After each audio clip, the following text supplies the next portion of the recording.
여러분, 소통이라는 것은 서로 간의 어떤 필요에 함께 합의가 되어져서 대화를 나누는 것이죠.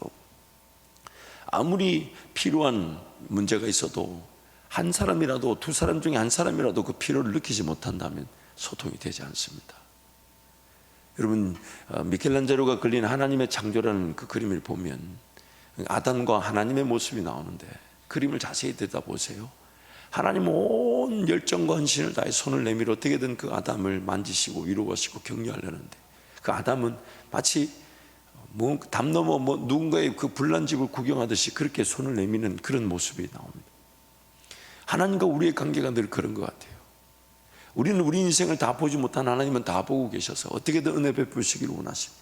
어떻게든 지키시기를 원하는데, 우리는 뭐가 문제인지, 뭐가 필요한지, 뭐가 있어야 되는지 모른 채 그렇게 하나님 앞에 날아오니까 어느 순간, 물론 우리 성도들 중에 그렇게 자세를 취하는 사람 없지만, 우리 재성이 우리를 어떻게 만드냐면, 그냥 목사 한번 네 준비 한번 한 거 얘기해 봐라, 내 한번 들어보지. 물론 그렇게 우리가 말은 하지 않습니다만은 우리의 제 본성의 욕심이 그런 자세가 있을 수 있죠. 그러다 보니까 뭔가 어느 날은 좋았다 그러고, 어느 날은 재밌었다 고, 어느 날은 내 취향과 내 기호에 맞았다 하고, 어느 날은 그냥 괜찮다 하고.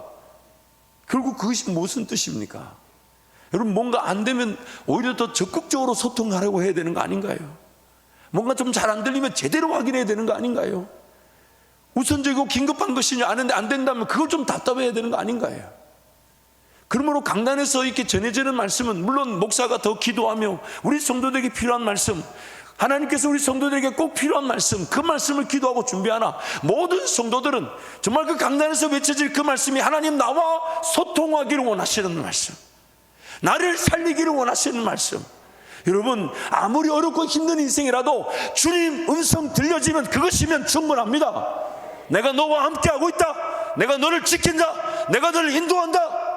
또한 그것이 구체적인 지혜와 지식과 방법과 아이디어와 능력이 되어서 나에게 유효적절한 하나님의 그 인도하심을 보게 하는 그 주님 음성이면 우리는 충분한 것인데, 그래서 우리는 그 주님 음성을 사모하여 달려나온 것이라면, 그래서 예배를 준비하는 겁니다. 본문을 좀 더 미리 묵상하고 미리 살펴보고, 그리고 또한 주중에 내가 하나님의 말씀의 자리가 하나님 나와 1대1로 소통해 주시기를, 나와 함께 대화를 나눠주시기를. 그래서 어떻게든 듣고자 하고 어떻게든 알고자 하는데, 마침 주중에 나에게 주신 말씀이 너무 감사해서 예배 드리러 왔는데, 세상의 강단에서 선포된 말씀이 마치 지난날 그 며칠 전에 나에게 주셨던 그 말씀을 증명하고 확인시켜 주기라도 한다면 얼마나 행복한 일이냐 말이에요. 얼마나 즐거운 일입니까? 더 힘을 얻게 될 것이고 더 주님 의지하며 걸어가게 될 것입니다. 그래서 여러분, 예배 자리 달려나오실 때마다 여러분, 아이들하고 대화 안 되잖아요. 그래도 그 아이들은 내 품에라도 있는데, 우리는 대화도 안 되면서 주님 품을 떠나 살려고 하는 죄인들 아닙니까? 그렇다면 하나님 나에게 적극적으로 말씀해 주실 때 나도 거기에 반응해서 듣게 하여 주시고, 깨닫게 하여 주시고, 믿게 하여 주시고, 나 역시도 더 알고 싶어 하게 하시고, 더 적극적으로 달려가게 하시고, 더 의지할 수 있도록 하나님 나를 도와주십시오. 나를 도와주십시오. 그게 바로 오늘 이 예배에 잘 달려나오는 우리의 자세여야 될 것이고, 만약 그렇게 된다면 강단에서 저에게 하나님이 깨닫게 하실 말씀은 더 풍성해질 것입니다. 더 깊어질 것입니다. 더 놀라울 것입니다. 또한 아무리 많은 성도가 와도 강단에 준비된 이 한 말씀으로도 모든 성도가 회복되는 말씀이 선포되어질 것이고, 그래서 하나님은 지금 쌍방 커뮤니케이션 하기를 원하시는 거예요. 일방적으로 그냥 막 이게 아니에요. 하나님은 인격이십니다. 그래서 서로 동의가 되게 하시고, 같은 것을 바라보게 하시고, 같이 그 길을 걸어가기를 원하시고, 그 하나님의 뜻이 내 뜻보다 더 좋은 줄 알아. 그게 내가 더 매력이 느끼고, 그게 매료가 되고, 그게 동화가 되고, 그게 붙잡히기를 원하시는 것. 그게 오늘 우리 하나님의 뜻인 것입니다. 그래서 예배자에 달려놓으실 때마다 적극적 소통의 자세로 예배를 준비하시고 그렇게 달려나오시기를 축복합니다. 말씀이 들려져서 살아나게 될 것입니다. 말씀이 들려져서 살아나게 될 것입니다. 반드시 살아나게 될 것입니다. 하나님께서는 자기 백성들이 고통을 당하거나 고난을 당하는 것을 원치 않으십니다. 그 고통과 고난은 창조되지도 않았고 계획되지도 않았습니다. 그래서 오늘 본문 33절 말씀에 이렇게 얘기하시는 거예요. 우리 함께 선포합니다. 주께서 인생으로 고생하게 하시며 근심하게 하심은 본심이 아니시로다. 우리 인생이 고생하고 고난을 당하는 것은 하나님의 본래의 마음, 본심이 아니라는 거예요. 세상이 지어질 때 하나님은 악과 고통과 고난이 없는 세상을 지으셨습니다. 보시기에 심히 좋았습니다. 마치 우리가 예수 그리스도의 재림의 날에 새하늘과 새 땅에 들어갔을 때 눈물도 고통도 고난도 없는 그 영광의 그 날을 미리 모형으로 맛보기라도 하듯이 세상을 지어 놓으셨죠. 그러나 안타까운 것은 사람들이 하나님을 거절하고 배반하고 불순종하고 떠나버림으로써 그 고통과 고난이 시작된 것이. 그래서 우리가 읽지 않았지만 오늘 예레미야가 3장 이후에 나오는 39절 말씀에 보면 이런 말씀이 있습니다. 함께 선포합니다. 살아있는 사람은 자기 죄 때문에 벌을 받나니 어찌 원망하랴. 살아있는 사람은 자기 죄들 때문에 벌을 받으니 누구 탓을 하겠습니까? 누구 문제겠습니까? 또한 예레미야 2장 19절 말씀 우리 함께 선포합니다. 내 악이 너를 징계하겠고 내 반역이 너를 책망할 것이라. 그런즉 내 하나님 여호와를 버림과 내 속에 나를 경외함이 없는 것이 악이요 고통인 줄 알라. 주 만군의 여호와의 말씀이니라. 여호와 하나님을 나의 하나님으로 섬기지 않는 것과 그분을 떠나버린 것이 악이요 고통이라는 것입니다. 악이요 고통이라는 거예요. 폴 트립이라는 분이 고난 하나님의 특별한 은혜의 도구라는 책에서 고난이 다가오는 것이 분명하게 보일 때도 있고 느닷없이 기습해오는 경우도 있을 것이다. 분명한 것은 모두에게 고난이 찾아온다는 것이다. 그 이유는 우리가 서로에게 고난을 초래하는 불완전한 사람이며 우리의 현질소인 타락한 세상의 불행을 온전히 피할 수 없기 때문이다. 나란 존재가 고난을 만들어내는 거죠. 왜냐하면 내 인생의 미래를 내가 다 보지를 못해요. 심지어 살아온 삶인데도 왜 그런 일이 일어난지 내가 걸어온 길인데도 이해가 안 됩니다. 여러분 이해가 되십니까? 왜냐하면 할 수 없이 걸어오지 않았나요? 그게 어쩔 수 없이 살아왔어요. 또 그렇게 안 하면 안 됐어요. 그리고 가만히 한번 생각해 보세요. 단 한 번도 내가 원했던 길로 걸었던 적이 없는 것 같아요. 그러다 보니까 어느 순간 뭘 원해야 될지, 아니 원하는 것도 사치가 아닌가 이러면서 꿈과 비전도 그냥 안 가지려고 하는 게 세월 지날수록 나타나는 현상인 것 같습니다. 나란 존재가 그런 불완전하다 보니까 문제를 일으킵니다. 더군다나 나뿐만이 아니라 옆에 사람도 자기도 그 불완전해서 문제를 일으키다 보니 세상에는 그런 문제를 피할 수 있는 곳이 없는 거예요. 옆에 분 얼굴 한번 봐주세요. 문제를 만들 사람 같아요? 해결할 사람 같아요? 우리 장로님들은 서로 안 보시더라고. 안 봐도 아니까. 오랜 세월 신앙생활 하시면서 우리 장로님들은 2부대도 그렇고 3부대도 서로 안 보시더라고요. 볼 필요가 없죠. 문제를 해결할 자는 아니에요. 왜냐하면 우리 인생의 문제는 아무도 자기 자신도 또 누군가가 해결해 줄 수가 없습니다. 하나님만이 해결하실 수 있으십니다. 하나님만이. 인생을 살아갈 힘이 우리에게 주어진 적이 없습니다. 내가 계획해서 태어나지도 않았고 또한 살아가야 되지만 삶을 이해하지 못해요. 그러나 살아야 돼요. 그러다 보니까 문제를 피할 수 없어요. 그리고 그것이 나에게 고통과 고난이 되는데 그게 우리는 하나님을 찾지 않으면 안 되는 인생임을 삶을 통해 발견하게 되는 것입니다. 그래서 우리 사람 자체가, 나란 존재가 내 인생의 문제를 유발하는 자고 또한 우리 모두가 문제를 유발하는 환경 속에 다 같이 살아가고 있는 것이죠. 그러므로 오늘 우리 하나님의 백성들, 저와 여러분이 던져야 될 인생의 질문은 왜 하나님의 백성인 우리에게 고통과 고난이 있는가 라기보다는, 우리가 던져야 될 올바른 질문은 왜 하나님의 백성인 나에게 인생에 고통과 고난이 있는가 라는 질문이라기보다는 고통과 고난을 통해 하나님은 나에게 어떤 뜻을 깨닫게 하기를 원하시며 또한 나에게 어떤 은혜를 베풀어 주실 것인가 라는 것입니다. 고통과 고난이 왜 있는가가 질문이 아니라 고통과 고난이 피할 수 없다면 그럼 하나님은 그것을 통해 무엇을 깨닫게 하기를 원하시며 나에게 어떤 은혜를 주실 것인가. 그래서 첫 번째로 고통과 고난이 비단 나의 연약함, 부족함, 죄로 말미암아 생겨난 것이라 할지라도 하나님은 그것을 통해 우리에게 하나님을 경험하고 하나님의 은혜를 누릴 기회가 되게 하신다는 것입니다. 시편 107편 말씀 우리 함께 선포하겠습니다. 사람이 흑암과 사망의 그들에 앉으며 공고와 쇠사슬에 매임은 하나님의 말씀을 거역하며 지존자의 뜻을 멸시함이라. 그러므로 그가 고통을 주어 그들의 마음을 겸손하게 하셨으니 그들이 엎드려져도 돕는 자가 없었도다. 이에 그들이 그 환난 중에 여호와께 부르짖음에 그들의 고통에서 구원하시되 흑암과 사망의 그늘에서 인도하여 내시고 그들의 얽혀맨 줄을 끊으셨도다. 여호와의 인자하심과 인생에게 행하신 기적으로 말미암아 그를 찬송할지로다. 분명히 내가 연약하고 내 죄로 말미암아 고통과 고난이 유발되었지만 하나님을 찾고 구하는 자들에게 하나님 오히려 그것이 기적의 기회가 되게 하신다는 것입니다. 은혜의 기회가 되게 하신다는 거예요. 두 번째로, 고통과 고난이 닥치게 되면 하나님과 나는 어떤 관계에 있는지가 드러나게 됩니다. 고통과 고난을 맞닥뜨리게 되면 하나님과 나와의 관계가 확인이 됩니다. 그리고 그 관계는 이 자리에 앉아있는 우리 모든 성도는 두 가지 종류로 있다고 볼 수 있어요. 첫 번째 관계는 하나님을 예배해야 되는 줄 알고 또한 하나님 그분의 은혜를 구하며 살아야 되는 줄 알았지만 그렇게 예배하지 못했거나 기도하지 못하고 살다가 그 고통과 고난을 당하게 되면 그제서야 하나님 앞에 달려 나오죠.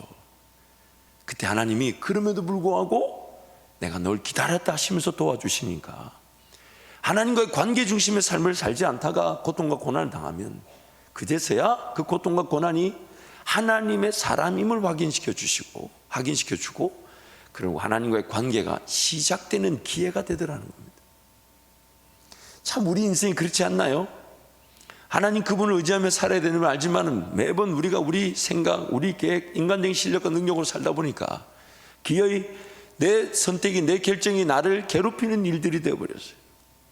그래서 그 고통과 고난을 당하는데 참 너무너무 안타까운 게, 고통도 고난도 어지간해서는 또 하나님께로 쉽게 안 달려와요. 우리가 얼마나 강팍한지 보통 어려움 당하지 않으면 어지간해서 하나님 앞에 쉽게 항복하지 않아요. 하나님만 바라보질 않아요. 오늘 아침에 저는 이 말씀을 묵상하면서 거울을 보는데 저는 이 피부 자체도 두꺼운 것 같아요. 강팍한 거예요, 강팍. 제 피부 두껍다는데 고개를 끄덕이시는 건 무슨 뜻인지 모르겠어요. 우리 인생이 그래요. 어지간한 고통과 고난을 당하지 않으면, 어지간해서는 하나님 나 살려주십시오라고 하나님 앞에 은혜를 구할 줄 몰라요. 그러나 그 고통과 고난을 기어이 내 인간적인 실력과 능력으로 해결이 안 된다 할 때 우리는 그때 하나님을 찾지만, 그럼에도 불구하고 하나님은 기다렸다는 듯이 은혜를 베풀어 주시고 이제라도 다시 시작하자. 그분께는 불가능이 없으니까요. 그분께는 닫힌 문이란 존재하지 않으니까요. 그분께는 해결되지 못할 일이란 없으니까 그 하나님 은혜를 베풀어 주시면서 그 관계가 시작되나, 하나님과의 관계 중심의 삶. 왜? 살아보니까 내가 내 계획과 내 방법으로는 고통과 고난을 필요할 수 없더라. 미리 하나님 앞에 예배하고 미리 하나님 앞에 기도하고 미리 하나님은, 그래서 주님이 걸어가면 나도 따라가야지. 그래서 어떻게든 관계 중심의 삶을 살고자 하는 성도는 고통과 고난이 딱 닥치면요, 그 고통과 고난에 대해서 넉넉히 이겨낼 마음, 평안이 있을 뿐만 아니라 오히려 하나님은 그 사람이 그 고통과 고난을 위해 준비되었다는 듯이 기도의 능력으로 하나님의 역사를 보게 하시더라는 것이죠. 이걸 제가 쉽게 이렇게 표현할게요. 기도하지 않으면 우리 인생이 은혜를 누리지 못하잖아요. 그런데 기도하지 않았던 사람은 하나님의 백성이지만 기도를 안 해도 하나님이 그를 반드시 그 고통과 고난에서 건지실 때 기도의 필요성을 인식하게 하시지만, 기도의 필요성을 인식하고 기도한 사람은 반드시 그 고통과 고난을 통해 주변의 모든 영혼들을 살려내는 기도의 능력자로 세워지게 되는 것입니다. 기도해야 되는데 기도하지 않은 성도는 반드시 기도할 일을 만나게 되고요. 기도 인생 자체가 기도의 인생인 줄 알고 기도하고 살아가면 반드시 그 기도는 하나님의 능력을 보게 되는 것입니다. 그래서 우리는 고통과 고난이 딱 맞닥뜨리게 되면 하나님과의 관계가 확인되는 거죠. 그래서 폴 트립의 글을 소개하면요, 고난은 우리가 하나님과 어떤 식으로 관계를 맺고 있는지 분명하게 보여준답니다. 분명하게 보여준다. 세 번째로, 고난과 고통이 닥쳐오게 되면요, 뭐가 드러나게 되냐면 과연 무엇이 문제며 과연 무엇이 나를 괴롭히고 있는지가 드러나게 됩니다. 진정한 문제의 근원이 드러나게 됩니다. 정욕이었든지 탐심이었든지 혹은 먹고 마시고 입는 문제에 대한 욕구의 갈등이었든지, 하나님 그분보다 더 소중하고 혹은 하나님 없이도 살아갈 방식들, 혹은 하나님 없이도 사라졌던 인생의 그 진정한 문제의 근원들이 고통과 고난을 통해 쫙 수면 위로 떠오르게 돼요. 그러면서 하나님께 은혜를 구하게 되죠. 그래서 폴 트립의 글에 아주 재밌는 글이 있어요. 시련은 우리 안에 있는 것을 드러내는 놀라운 능력을 지녔다. 시련을 통해 우리의 참된 생각과 욕망이 드러난다.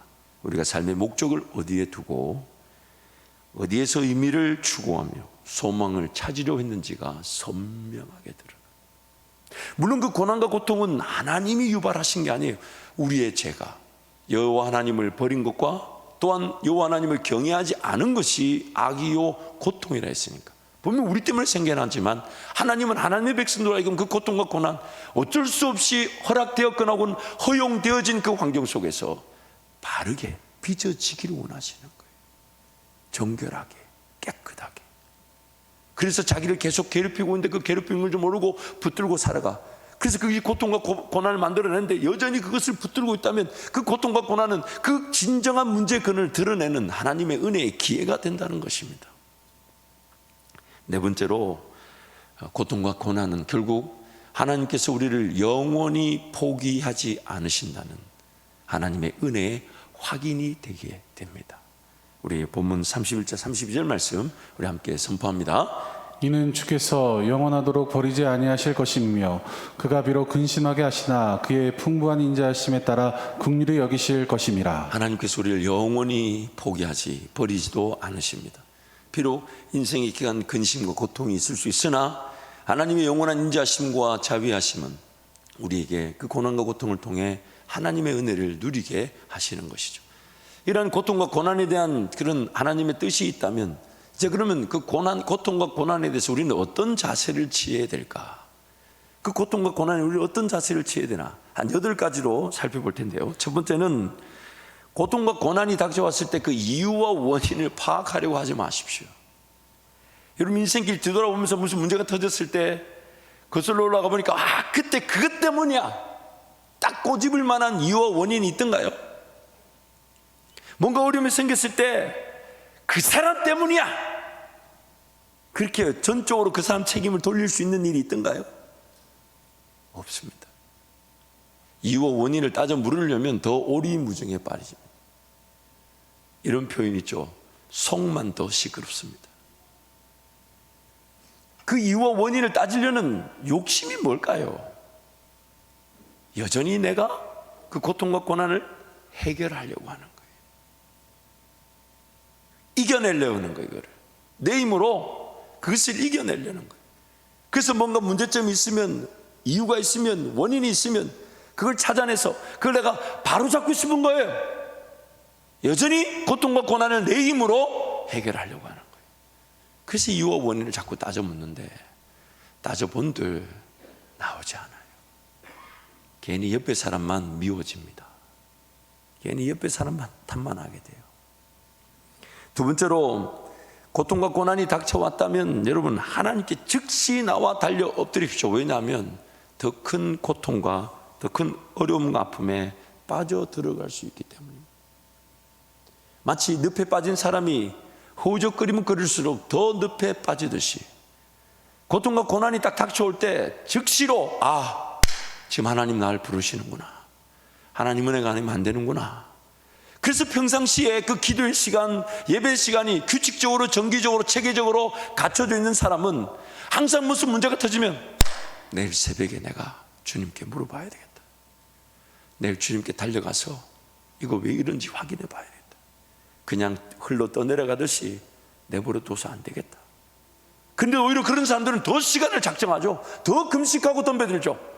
원래 하나님께 달려나오고 기도하던 사람들인데 고통과 고난이 닥치니까 내가 좀 더 기도해야 되겠다, 내가 좀 더 하나님 앞에 매달려야겠다, 내가 좀 더 하나님 뜻을 구해야 되겠다, 내가 좀 하나님 앞에 인내하며 기다려야 되겠다. 그래서 그 아픔과 어려움이 오히려 하나님과 더 깊은 은혜의 관계로 전화위복의 은혜를 누리기도 합니다. 세 번째로 정말 중요한 것이 있습니다. 함께 우리 이 내용을 함께 선포하면 좋겠어요. 함께 갑니다. 내 인생이 나의 것이 아님을 잊지 마십시오. 그리스도의 생명으로 값주고 사신 하나님의 것입니다. 한번 따라 하실까요? 내 인생이. 내 인생이. 목사 항상 가슴을 두들길 때는 어떻게 하라고요? 네. 자, 내 인생이 내 것이 아니라 내 것이 아니라 하나님의 것입니다. 것입니다. 이걸 몰라서 우리 평생 헤매는 거죠. 우리는 인생을 계획해서 태어난 사람도 없어요. 하나님이 계획하셨어요.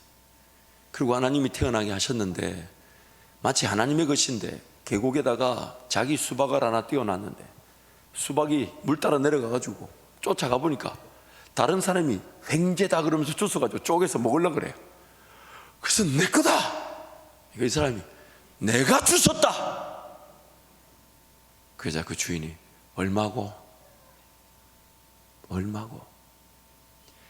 하나님 것이었는데 제 가운데 잃어버려가지고, 그래서 그 죄 가운데 빠진 거 분명히 그 하나님 것인데도 그 죄인들의 죄값을 다시 예수 그리스도의 생명으로 지불하시고 나를 자녀 삼으셨습니다. 나를 자기 것으로. 그래서 하나님의 것이면 하나님의 것답게 하나님을 기다리고 음성을 들으며 따라가며 순종하며 동행해야 되는데 여전히 나는 내 인생이 내 것처럼 살아갑니다. 여러분, 염려, 근심, 걱정, 두려움이 더한 이유가 뭔지 아세요? 내가 내 인생의 주인이기 때문이에요.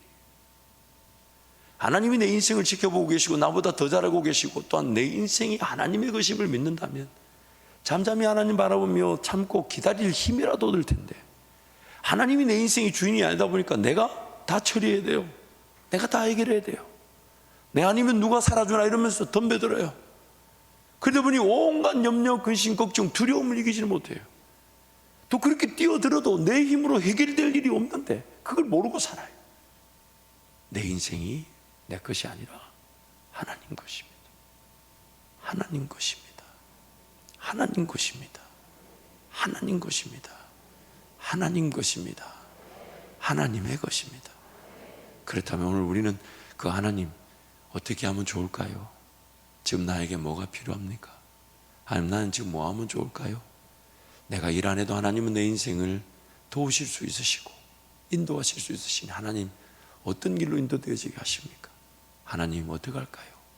하나님, 하나님, 하나님, 하나님, 하나님, 하나님. 내 인생은 내 것이 아니라 하나님의 것이기 때문에, 내 인생은 내 것이 아니라 하나님의 것이기 때문에 무슨 설교가 필요하겠습니까? 이거 하나만 생각하고 믿어도 끝나는데, 내 인생은 내 것이 아니라 하나님의 것입니다. 하나님의 것입니다. 네 번째로, 하나님께서 은혜 베푸실 때 하나님도 고난과 고통의 이유를 따져 묻지 않으십니다. 오히려 고통과 고난을 통해 하나님의 은혜면 충분함을 알게 하십니다. 오히려 하나님은 그 고난과 고통을 통해 해결해 주실 뿐 아니라 하나님의 은혜면 충분함. 제가 이 비유는 여러분께 자주 썼는데 정말 우리 성도들이 늘 얼마나 신실하신지, 목사가 예전에 했던 말을 해도 더 처음 듣는 것처럼 들어주셔서 얼마나 힘이 나는지 몰라요. 또 한번 해볼게요. 제가 예전에 우리 교회는 아니에요. 예전에 교회 섬길 때 저도 뭔가 이렇게 유학생활 힘들고 하니까 이제 기도하고 있는데 갑자기 어떤 집사님이 바닥바닥 하고 들어오더니 앉자마자 막 울기 시작하는 거예요. 근데 그 울음이 뭔가 기쁘고 즐거운 감사의 눈물이보다 너무 힘든 거예요. 여러분, 종종 제가 막 기도하는데 뒤에서 누가 힘들게 기도하면요, 막 저한테 그런 불안감이 있어요. 저 사람 소리가 더 커가지고 내 기도를 안 들으시려는 거 아닌가? 그래가지고 하나님만 빨리 해결해주고 치우시라고. 옛날에 그게 진짜인지 아닌지 모르지만 어떤 분이 기도하는데 하나님 지금 얼마가 없다고 하니까 어떤 분이 와가지고 자, 여기 있으니까 빨리 받고 가시라고. 당신 시끄러워서 내 기도를 지금 하나님 못 들으시는 거 같아. 빨리 받고 가시라고. 그렇게 했다고 하는데 그게 진짜인지 아닌지는 모르겠지만 그런 불안감이 있을 수 있잖아요. 근데 그래서 좀 막 우니까 하나님 빨리 해결해 주세요. 그리고 내 기도에 집중해 주세요. 하나님 빨리 해결해 주세요. 그리고 이분이 막 울고 막 이렇게 힘들어하니까 막 저도 막 마음이 안타까워요. 그런데 이분이 막 울다가 갑자기 할렐루야 찬양하세요 뭐를 찬송을 하는 거예요. 그 제가 저게 뭐지? 근데 이분이 갑자기 정신을 차렸는지 뭐라고 얘기하냐면 찬송을 또 하다가 갑자기 또 이렇게 얘기하는 거예요. 이거 말고요. 제가 그게 그 한마디가 너무 가슴에 와닿았어요. 지금 하나님께 하소연하는 거잖아요. 왜냐하면 지금 문제 어려움 때문에 막 해결해 달라고 와서 울고불고 기도하는데 갑자기 하나님이 평안을 주고 위로를 하니까 자기도 모르게 막 울다가 막 갑자기 두 손 들고 할렐루야 하다가 갑자기 문제가 생겨나니까 이거 말고요, 이거잖아요. 이거 지금 이거잖아요. 여러분, 우리 하나님 주특기, 참 별난 주특기를 갖고 계시는 게, 지금 내 인생의 문제는 막 내 목 위까지 차고 올라와 있고, 당장 이거 해결해달라, 저거 해결해달라, 이거 도와달라, 저거 도와달라, 막 아우성치고, 마치 적군이 내 집 문 앞에까지 쳐들어와가지고 수십만 명이 나를 둘러싸고 있는데, 우리 하나님이 하시는 말씀이, 너는 나와 함께 잔치를 벌리자. 주께서 내 원수의 목전에서 상을 차려주시니 내 잔이 넘치나이다. 참 별난 주특기예요. 아니, 그 원수들 조금 물러가게 하든지, 아니면 딱 청문천사들 한번 쫙 등장시켜가지고 조용해 이렇게 하고, 자 니는 내하고 잔을 마시자 이러면 얼마나 좋겠냐고. 근데 그렇게 안 하고 막 문제, 어려움, 막 수많은 원수들, 적들은 사방을 둘러싸고 있는데 주님 오셔서 잔치를 다, 너는 나로 더불어 먹고 나는 너와 더불어 먹고 싶다. 참 별난 분이에요. 별난 분이에요. 그런데 하나님은 그 은혜를 누리기를 원하셔서, 궁극적으로는 상황과 환경이 우리 인생이 휘둘리는 것이 아니라, 상황과 환경 그리고 문제와 어려움의 크기보다 더 큰 능력을 가지고 계시는 하나님을 신뢰하는 법을 가르쳐 주기를 원하시는 거예요. 그래서 인생의 문제, 어려움은 여전히 있는데 여기서 위로받게 하시고 격려받게 하셨을 때 오히려 우리가 그 문제, 어려움을 바라보는 시선이 달라지게 하시죠. 문제의 어려움 너머에 나의 하나님이 살아 계신다. 그것이 바로 우리가 누리게 되는 하나님의 은혜면 충분하다는 것을 우리가 알게 되는 것이죠. 다섯 번째로, 남의 고난과 고통에 대해 함부로 말하지 마십시오. 욥의 친구들 같은 실수를 저지르지 마십시오. 그저 울어주고 그저 기도하십시오. 내 그럴 줄 알았다. 그렇게 담임 목사가 새벽에 기도하러 나오라는데 안 나오더만은 그렇게 문제 당할 줄 알았다. 여러분, 아닙니다. 아닙니다. 우리가 뭔가 해서, 잘해서 은혜를 받는 것이 아니듯이, 내가 뭔가 안 했기 때문에 고통과 고난을 당하는 거 아닙니다. 아닙니다. 그럴 때일수록 여러분, 누군가 어려움을 당하거든, 나 두 손 잡아주고 내 기도할게. 하나님 반드시 도우실 거야. 그럼 차라리 밥을 한 끼 사주고요, 아니면 이렇게 봉투에 담아가지고 그냥 위로라도 하십시오. 격려라도 하십시오. 정말 봉투를 만들어야 되겠어요. 고난 봉투라고.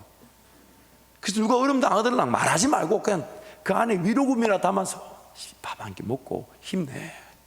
하나님 도우실 거예요. 나의 고통에 대해서도 이유와 원인을 따져 묻지 말아야 되지만, 누군가에 대해서도 말하면 안 됩니다. 이래야 돼, 저래야 돼, 이거 안 해서 그래, 저거 아니에요. 우리 인생은 항상 하나님 은혜가 필요함을 깨닫는 것뿐입니다. 여섯 번째는, 고통과 고난이 오히려 전화 위복의 기회가 되게 하실 것입니다. 오히려. 그래서 이 그리스 역사학자 헤로도투스가 유명한 말하는 게, 이집트는 나일강의 선물이다. 이 무슨 말이냐면, 한재욱 목사님의 인문학을 하나님께란 책에 보면, 나일강은 해마다 범람이 반복되었습니다. 그런데 나일강의 범람은 오히려 이집트 문명 발달의 토대가 되었습니다. 해마다 반복되는 범람 시기를 예측하기 위해 천문학과 태양력이 발달했고, 범람 후의 경제 측정을 위해 기하학이 발달하였습니다. 범람을 막기 위해 대대적인 제방공사라는 과정에서 도르래와 수레가 발명되었습니다. 그리고 이것은 피라미드를 건설하는 기반 기술이 되었습니다. 이집트 강물이 넘치니까 살던 집이 잠기고 또 그 농작물이 잠기고 얼마나 많은 피해가 있겠습니까? 그런데 그런 이집트 강의 범람이 오히려 사람들로 하여금 더 깨어있게 하고, 더 그 범람을 대비하는 삶, 범람을 준비하는 삶, 그리고 그 기술이 발달하다 보니까 현대 건축 기술로도 이해되지 못할 만큼의 그 피라미드라는 기술이 개발되었다는 거 아닙니까? 우리도 마찬가지예요. 하나님이 그 고통과 고난을 통해 어쩌면 그냥 하나님 없이도 평안했던 인생을 흔들어 깨우실 겁니다. 하나님 은혜 아니면 사라질 수 없는데 은혜를 구하지 못하고 있다면 그걸 흔들어 깨우실 거예요. 또한 그 고통과 고난을 통해 하나님 앞에 엎드렸더니 하나님은 오히려 그것이 고통과 고난을 해결해 주실 뿐만 아니라 더 성장하고 더 빚어지고 더 놀라운 하나님의 영광을 바라보는 계기가 되게 하신다는 것. 고통과 고난은 하나님 은혜의 전화 위복의 기회가 되는 것입니다. 7번째, 고통과 고난으로 인해 하나님을 찾을 수 있다는 것이 더 낫다는 것을 알게 됩니다. 고통과 고난을 당했을 때 차라리 내가 편안하다 안전하다 하면서 그냥 기도하지 않았던 것보다 고통과 고난 때문에 하나님께 달려나온 것이 더 낫다는 것을 그때 알게 되죠. 그래서 고통과 고난이 없는 것처럼 보이거나 혹은 고통과 고난이 없는 삶을 추구하는 것보다, 그래서 하나님을 구할 줄 모르고 의지할 줄 모르는 것보다는 차라리 고통과 고난으로 인해 하나님만을 구하고 찾고 의지하는 것이 훨씬 더 낫다는 것입니다. 그래서 요한계시록 말씀에 그렇게 표현하죠. 뜨겁지 않으면 차라리 차가워라. 뜨겁지 않으면 차라리 차가워라. 여러분, 인생 자체가 고통과 고난을 없는 것을 추구하는 그게 망한 인생이죠. 물론 건강해야 되지만 건강이 삶의 목적인 인생만큼 의미 없는 인생은 없습니다. 물론 내 미래의 노후가 어느 정도 보장이 돼야 되지만 그 미래의 노후를 보장하기 위해, 즉 삶을 안정을 추구하기 위해, 편안하기 위해 사는 인생만큼 목적 없이 버려진 인생은 없습니다. 그래서 하나님 흔들어 깨우기를 원하시죠. 하나님 나라를 위해 살아가면서 사명을 감당하다 보니 당연히 책임져진 내 삶, 사명이 감당되는 내 일터에서 하나님의 그 지혜와 능력이 나타나는 삶, 나 한 사람의 수고 헌신으로 내 일터가 하나님 나라화 되는 것, 그 인생을 위해 하나님 우리를 자꾸 끊임없이 흔들어 깨우시는 거예요. 먹는 거 마시고 입는 거 걱정하느라 직업이나 사업을 갖는 게 아니라, 사역하는 게 아니라 하나님 나라와 의를 위해 살아갈 때 내 삶이 돌보아지는 것, 그것을 위해 자꾸만 고통과 고난을 통해 흔들어 깨우시는 거예요. 그때 그 고통과 고난이 오히려 우리에게 유익이 되었다고 그렇게 고백하게 되는 것입니다. 그래서 8번째는 우리 다 같이 한번 기도의 제목처럼 함께 선포하겠습니다. 더 귀한 하나님의 은혜를 사모한다면 당할 수밖에 없는 고난과 고통이지만 조금 더 인내하고 조금 더 잠잠히 하나님만을 바라더라도 최고의 영광의 은혜를 누리게 하신다면 끝까지 하나님의 시간표를 신뢰하고 기다리게 하소서. 지금 기도하면서 인내하면서 하나님의 뜻을 구하는 제목들 좀 다 가지고 계실 거예요. 그런데 지금 하나님의 입장에서 볼 때는 지금 해결하면 이런 컵에 물 한 번 주는 걸로 끝날 수가 있고, 나중에 해결이 되면 저수지에 내 삶이 심겨지게 될 것인데, 그 어느 게 더 나을까요? 지금 해결해 드릴까요? 아니면 나중에 해결이 돼야 될까요? 그래서 예수님처럼 기도하면 좋겠어요. 할 수만 있다면 이 잔이 내게서 지나가게 하시되 그러나 내 뜻대로 마시고 아버지 하나님 뜻대로. 그래서 차라리 제가 좀 더 인내할 수 있도록 도와주세요. 제가 참고 견딜 수 있도록 도와주세요. 하나님 온전히 바라볼 수 있도록 도와주세요.